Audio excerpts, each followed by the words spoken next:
मेरे फेसबुक के सभी भाइयों, मेरे साथियों, मेरा सपोर्ट हमेशा सपोर्ट करने वाली बहनों की आवाज़, मासूम बच्चियों की आवाज़ बनने वाले आप सभी लोग अगर मुझे सुन रहे हैं तो मैं आपको बताना चाहती हूँ, मैं इस टाइम हूँ कानपुर सिटी के अंतर्गत आने वाले गांव सहजना में। इस गांव की एक बिटिया अपने सपनों को पूरा करने के लिए, अपने परिवार का पालन पोषण करने के लिए कानपुर में कल्याणपुर एरिया जो पड़ता है वहां पर गुलमोहर अपार्टमेंट में उनको फेंक करके 10वीं मंजिल से उनका मर्डर कर दिया गया, उनके साथ रेप कर दिया गया। उस बिटिया ने 2 दिन पहले ही नौकरी ज्वाइन की थी और वो बच्ची अपनी बड़ी बहन को ये कहती थी, दीदी मैं पैसे कमाऊंगी और आप पढ़ना। लेकिन हमारी बेटियों के साथ आए दिन क्या हो रहा है ये आप लोगों को, उस बहन की, उस गुड़िया की जो बेटी आज हमारे बीच नहीं है, उनकी बहन खुद बताएगी। और आप लोगों से साथियों मैं एक बात कहना चाहती हूं कि प्लीज आप लोग इसको ज्यादा से ज्यादा शेयर करें, जिससे उत्तर प्रदेश के माननीय चीफ मिनिस्टर योगी आदित्यनाथ जी इस केस में एसआईटी की या सीबीआई की जांच करवाएं, क्योंकि जिस तरीके का वो अपराधी है, जिसके ऊपर ऑलरेडी पहले से 11 मुकदमे दर्ज हैं, और उसने ये भी आह्वान किया है, चैलेंज किया है कि मैंने रेप किया है, मैंने मर्डर किया है, मेरा कोई कि आप लोग जरूर शेयर करें और इस बहन का जो बरसा है अपनी बहन के लिए न्याय मांग रही है, उनका साथ दें, उनका सहयोग करें। बरसा ये बताइए क्या हुआ था आपकी बहन संयोक्ता के साथ?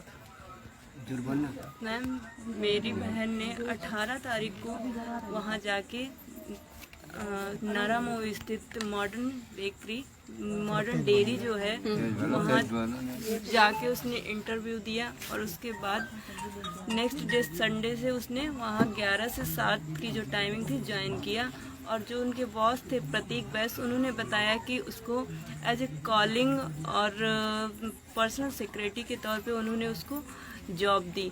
इसके नेक्स्ट डे मंडे को वो सुबह 10:30 बजे घर से निकली है और शाम को जब वापस घर आई है तो उसने बताया कि मेरे बॉस जो हैं वो हमको बताए थे कि हमको जॉब करना है ऑफिस में, लेकिन वो पता नहीं किस इस बहाने से लेके गए कि उनको जो थोड़ा बहुत एक्स्ट्रा काम है वो अपार्टमेंट में बताएंगे।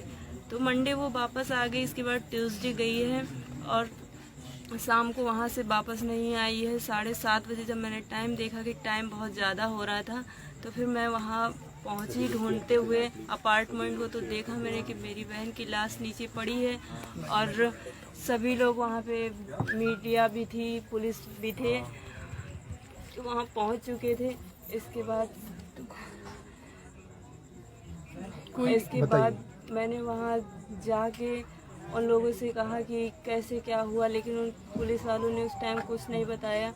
और जो प्रतीक बैस हैं वो बहुत ही बड़े क्रिमिनल हैं, उनके ऊपर ऑलरेडी 11 केस हैं और इस केस के बाद वो फिर भी चैलेंज कर रहे हैं कि मैंने रेप किया है और मेरा कोई कुछ नहीं बिगाड़ सकता है। तो आप लोग इसमें मेरा सहयोग दें और मैं चाहती हूँ कि इसमें मेरी बहन के लिए एसआईटी की जांच की जाए, क्योंकि मुझे नहीं लगता है कि इतना बड़ा कोई अरबपति होगा और वो अपने बचाव के लिए कुछ भी नहीं करेगा। पुलिस डिपार्टमेंट पे हमें बिल्कुल भी भरोसा नहीं है, इसलिए हम चाहते हैं कि आप लोग ये वीडियो शेयर करें और एसआईटी की जांच हमारी बहन के लिए करवाई जाए। साथियों, आप लोगों से मेरा अनुरोध है कि आपने सुना इस बरसा ने जो बातें बताई हैं, ये व्यक्ति जो है प्रतीक वैश्य, इसने सरे कि हमारा पहले भी कोई कुछ नहीं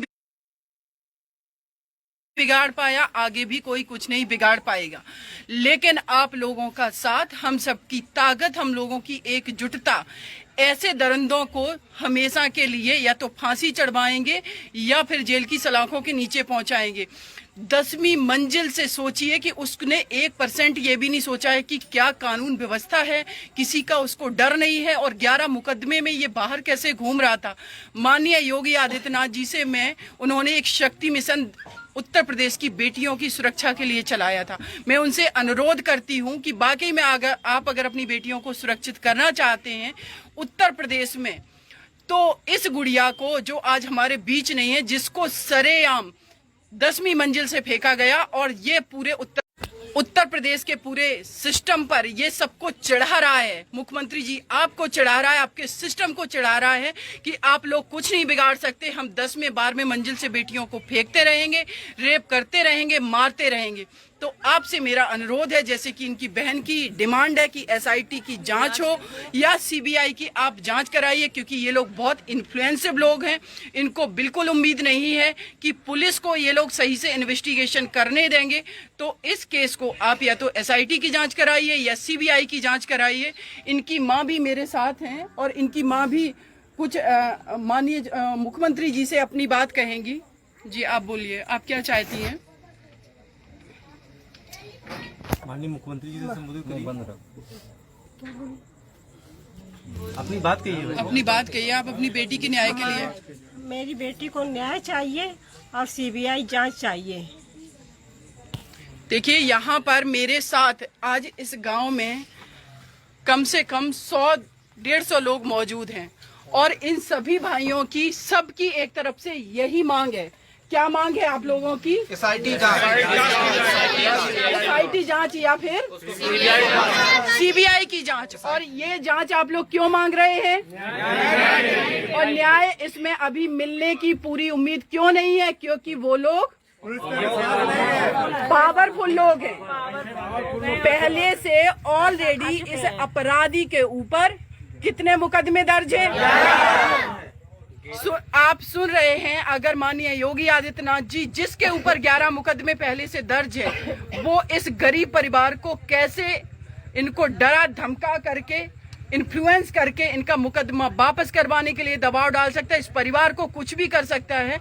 और मेरी आपसे ये मांग है कि ये जो बहन है इस परिवार में, इकलौती एक बेटी बची हुई है, उस बेटी को आप प्रोटेक्शन दीजिए, इस परिवार को प्रोटेक्शन दीजिए, सुरक्षा दीजिए और जितना हो सके इनका सपोर्ट करिए, इनको कंपनसेट करिए, कंपनसेशन दीजिए, जिससे ये अपनी बेटी के न्याय के लिए, अपनी बहन के न्याय के लिए आगे लड़ाई लड़ सके। आपको भी पता है इस गांव में एक कमरे का छोटा सा घर जिसमें रहने की भी ठीक से व्यवस्था नहीं है, ये कैसे न्याय की लड़ाई लड़ पाएंगे? अगर आप इन बेटियों की, हम बहनों की हम अगर फाइट कर रहे हैं, मुझे पता है योगी आदित्यनाथ जी आपके उत्तर प्रदेश की बेटी है, और अगर आप हम लोगों को बेटियों का सहयोग करेंगे तो निश्चित रूप से न्याय मिलेगा।